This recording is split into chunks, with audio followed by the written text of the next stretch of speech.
Assalamualaikum warahmatullahi wabarakatuh. Sebelumnya perkenalkan, nama saya Muhammad Rifki Subianto. Di sini saya akan mempresentasikan soal berbakti kepada kedua orang tua dan bahaya durhaka kepada kedua orang tua. Eh, Salah satu ibadah terbesar umat Islam setelah beribadah kepada Allah Subhanahu wa taala adalah berbakti kepada kedua orang tua. Berbakti kepada kedua orang tua merupakan ajaran Islam yang agung. Pengabdian kepada ayah dan ibu merupakan dasar dan landasan seorang hamba untuk mencapai keridhaan Allah Subhanahu wa taala. Hal ini juga sebagai bentuk rasa syukur kepada Allah Subhanahu wa taala dan juga kepada manusia. Iman dan Islam seseorang tidak akan lengkap jika tidak dibarengi dengan berbakti kepada kedua orang tua. Terus kenapa kita harus berbakti kepada kedua orang tua? Alasan paling utamanya adalah karena Allah memerintahkan kita begitu. Karena Allah memerintahkan kepada hambanya agar kita tuh mau berbakti kepada orang tua. Allah berfirman dalam surah Al-Isra ayat 23 dan 24 yang artinya, dan Robmu telah memerintahkan kepada manusia, janganlah ia beribadah melainkan hanya kepadanya, dan hendaklah berbuat baik kepada kedua orang tua dengan sebaik-baiknya. Dan jika salah satu dari keduanya atau kedua-duanya telah berusia lanjut di sisimu, maka janganlah katakan kepada keduanya, ah, dan janganlah kamu membentak keduanya. Quran surat Al-Isra ayat 23 dan 24. Selanjutnya, dengan cara apa kita dapat berbakti kepada kedua orang tua? Jadi ada sebuah kisah tentang Uwais Al-Qarni yang dapat dijadikan contoh bagaimana kita harus berbakti kepada kedua orang tua. Jadi Uwais Al-Qarni ini merupakan seorang pemuda yang tidak terkenal, miskin, dan memiliki penyakit kulit. Tak ada orang yang mengenalnya, bahkan namanya pun tidak pernah dikenal. Namun, dia ini merupakan pemuda yang pernah disebut oleh Rasulullah Shallallahu Alaihi Wasallam sebagai pemuda yang sangat dicintai oleh Allah dan terkenal di langit. Kenapa? Hal tersebut karena sebab dari kecintaan Allah kepadanya itu karena dia itu patuh dan menghormati ibunya yang sakit lumpuh. Suatu waktu Uwais tuh meminta izin kepada sang ibu untuk pergi ke Madinah dalam rangka untuk melepaskan kerinduannya kepada Rasulullah. Sang ibu pun memberinya izin untuk pergi, namun dengan syarat agar setelah berjumpa Rasulullah, ia cepat pulang kembali karena ibunya yang sakit-sakitan. Setelah melakukan perjalanan yang sangat panjang, Uwais tidak mendapati Rasulullah di rumahnya karena sedang memimpin peperangan. Meski kerinduannya amat besar terhadap Rasulullah, Uwais lekas pulang demi ibunya. Ia hanya menitip pesan kepada Siti Aisyah radhiyallahu anha. Kemudian pada kesempatan lain, sang ibu meminta Uwais untuk mengantarkannya pergi haji. Uwais tidak mau menolak walaupun mereka merupakan keluarga yang miskin. Dengan sekuat tenaga, ia menggendong ibunya yang lumpuh itu untuk berziarah ke Baitullah. Meski belum pernah berjumpa dengan Rasulullah seperti sudah sangat mengenal betul pemuda miskin itu. Ia memuji Uwais dengan mengatakan kepada para sahabat yang lain, suatu ketika apabila kalian bertemu dengan dia, mintalah doa dan istighfarnya. Dia adalah penghuni langit, bukan orang bumi. Hadis riwayat Ahmad. Karena bakti yang tulus dan ikhlas kepada ibu bundanya membuat Uwais Al-Qarni terkenal di langit, meski di bumi ia bukan siapa-siapa. Lalu gimana caranya kita bisa berbakti kepada orang tua? Salah satunya adalah dengan bertutur kata sopan ya. Selain itu, uh, kita dapat mendoakan kebaikan-kebaikan yang melimpah juga. Selain itu juga kita juga dapat mendoakan apabila kedua orang tua sudah meninggal dunia. Karena hal itu akan bermanfaat kepada orang tua setelah meninggal dunia, karena doa dari anak yang soleh itu sangat membantu di akhirat. Terus siapa saja sih yang harus kita prioritaskan dalam berbakti kepada orang tua? Jadi hal ini tuh sudah dijelaskan dalam sebuah hadis yang artinya Dari Abu Hurairah radhiyallahu anhu, beliau berkata, seseorang datang kepada Rasulullah Shallallahu alaihi wasallam dan berkata, "Wahai Rasulullah, kepada siapakah aku harus berbakti pertama kali?" Nabi Shallallahu alaihi wasallam menjawab, "Ibumu." Dan orang tersebut kembali bertanya, "Kemudian siapa lagi?" Nabi Shallallahu alaihi wasallam menjawab, "Ibumu." Orang tersebut bertanya kembali, "Kemudian siapa lagi?" Beliau menjawab, "Ibumu." Orang tersebut bertanya kembali, "Kemudian siapa lagi?" Nabi Shallallahu alaihi wasallam menjawab, "Kemudian ayahmu." Hadis ini dikutip dari hadis riwayat Bukhari nomor 5971 dan Muslim nomor 2548. Ini tuh telah membuktikan bahwa dalam berbakti kepada orang tua, ibu itu mempunyai prioritas lebih daripada ayah. Kenapa begitu? Jika kita telah lagi dalam kehidupan kita, peran ibu sangatlah penting. Mulai dari mempertaruhkan nyawanya dengan melahirkan kita, serta perjuangan beliau selanjutnya yang tidak kalah hebatnya. Kasih sayang yang diberikan seorang ibu melebihi sayangnya terhadap apapun. Ibu rela berkorban segalanya demi anak yang dicintainya. Mereka rela merasakan panas matahari di siang hari dan dingin di waktu malam tanpa pernah lelah untuk melindungi anak-anak dan keluarganya. Dengan begitu, sangat tidak pantas bila kita semua membalasnya dengan akhlak yang tidak baik. Ibu selalu mendoakan anak-anaknya dengan taufik, baik secara sembunyi maupun terang-terangan. Saat ibu membutuhkan kita di saat usianya renta, sudah sepantasnya kita semua menyempatkan untuk membelai dan membahagiakannya. Tidak jarang juga kita ada di kondisi di mana kita kenyang, namun ibu kita dalam keadaan lapar.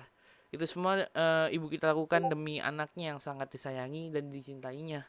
Pengorbanan luar biasa tersebut jangan pernah kita lupakan. Mudahkanlah segala urusan orang tua kita dengan menjaga, merawat, dan membahagiakan mereka, terutama ibu. Karena kita juga tidak tahu sampai kapan kita akan terus ditemani oleh sosok ibu. Selanjutnya adalah apa bahaya durhaka kepada orang tua. Hal ini dijelaskan dalam beberapa hadis sahih Imam Bukhari dan Muslim dan beberapa hadis lainnya. Allah telah mengharamkan kita untuk durhaka kepada orang tua dalam salah satu hadis yang artinya, sesungguhnya Allah mengharamkan pada kalian durhaka kepada ibu, mengubur anak perempuan hidup-hidup, menahan dan menuntut, dan dia tidak suka kalian banyak bicara, banyak bertanya, dan menghambur-hamburkan harta. Hadis riwayat Bukhari nomor 5975 dan Muslim nomor 593. Jadi Rasulullah mengharamkan durhaka kepada para ibu, durhaka kepada kedua orang tua, bahkan ia termasuk diantara dosa yang dipercepat hukumannya di dunia sebelum di akhirat. Rasulullah bersabda yang artinya, dua perbuatan dosa yang Allah cepatkan azabnya atau siksanya di dunia, yaitu berbuat zalim dan al-uquq, durhaka kepada kedua orang tua. Hadis ini dikutip dari hadis riwayat Hakim dari Anas bin Malik radhiyallahu anhu. Jadi ada 5 dampak buruk jika seseorang durhaka kepada kedua orang tua. Yang pertama itu adalah sia-sia amalnya. Jadi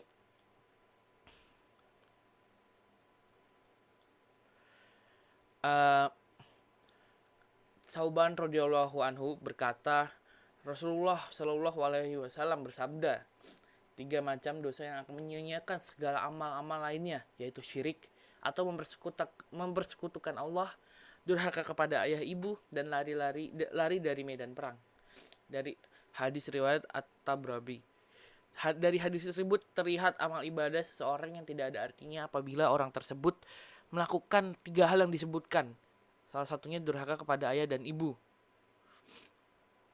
Abu Umamah berkata, Rasulullah Shallallahu alaihi wasallam bersabda, Allah tidak akan menerima amal 3 golongan manusia yang bersifat sorfan, taubat atau hal yang sunnah, dan adlan, fidyah atau tebusan, yaitu anak yang durhaka kepada kedua orang tua, orang yang suka memberi namun mengharapkan balasan lebih, dan orang yang tidak percaya dengan takdir. Hadis riwayat Imam Ibnu Asyim. Yang kedua itu adalah disegerakan balasannya di dunia. Allah bisa berkehendak untuk menunda azab akibat dosa-dosa hambanya sampai hari kiamat kecuali azab akibat dosa anak yang durhaka kepada orang tuanya.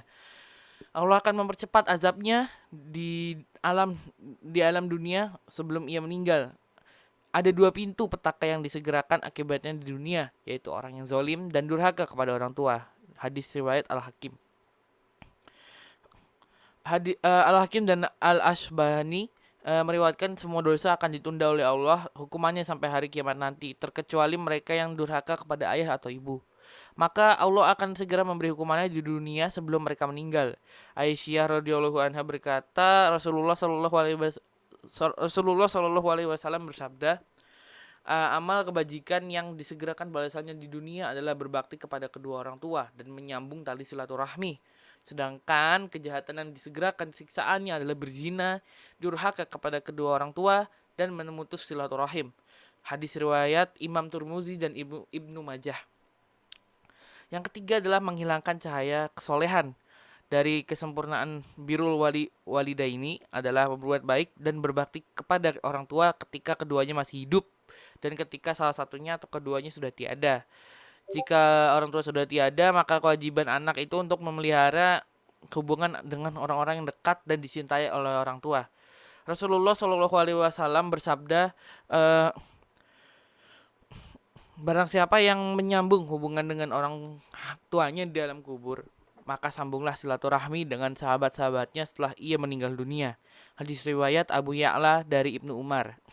Sementara dari Abdillah bin Umar radhiyallahu anhu berkata, Rasulullah Shallallahu Alaihi Wasallam bersabda, peliharalah hubungan dengan teman-teman yang dicintai kedua orang tuamu. Jangan kamu memutuskannya, sebab apabila hubungan itu terputus, Allah akan memadamkan nur cahayamu. Hadis riwayat Bukhari.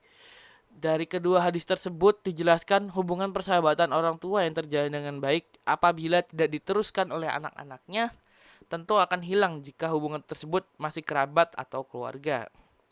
Yang keempat adalah terhalang masuk surga. Ibnu Umar radhiyallahu anhu berkata, Rasulullah Shallallahu Alaihi Wasallam bersabda, 3 macam dosa yang diharamkan Allah bagi yang melakukannya untuk masuk surga, yaitu pertama, orang yang selalu mabuk-mabukan, minum khamr. 2, orang yang mendurhakai ibu dan ayahnya. Dan ketiga, germo atau orang yang membiarkan istrinya melacur atau orang yang sengaja memelihara pelacur. Hadis riwayat Ahmad, An-Nasai dan Al-Hakim.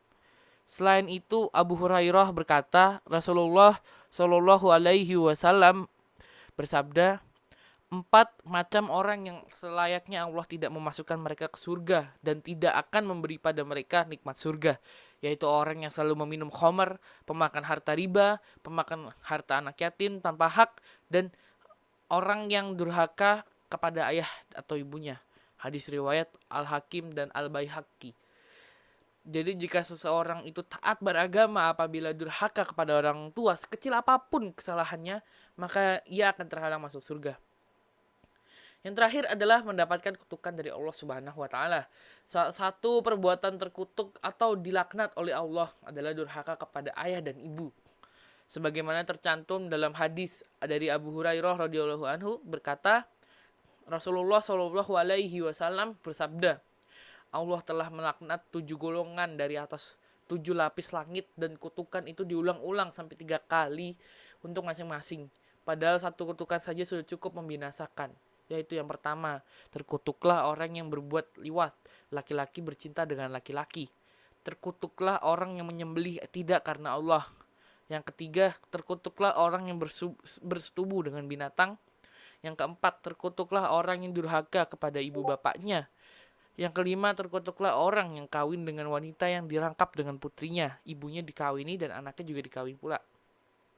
Yang keenam, terkutuklah orang yang merusak tanda-tanda atau batas kepemilikan di bumi. Ketujuh, terkutuklah orang yang mengaku hubungan maula majikan kepada orang yang bukan maula yang memerdekakannya. Hadis ini dikutip dari hadis riwayat At-Tabrani. Dapat diketahui barang siapa yang durhaka kepada ibu atau ayahnya, sesungguhnya orang tersebut telah melakukan perbuatan yang dikutuk Allah. Kutukan itu akan segera didatangkan oleh Allah di dunia sebelum ajal tiba. Jadi mungkin sekian presentasi dari saya. Sekian dan terima kasih. Wassalamualaikum warahmatullahi wabarakatuh.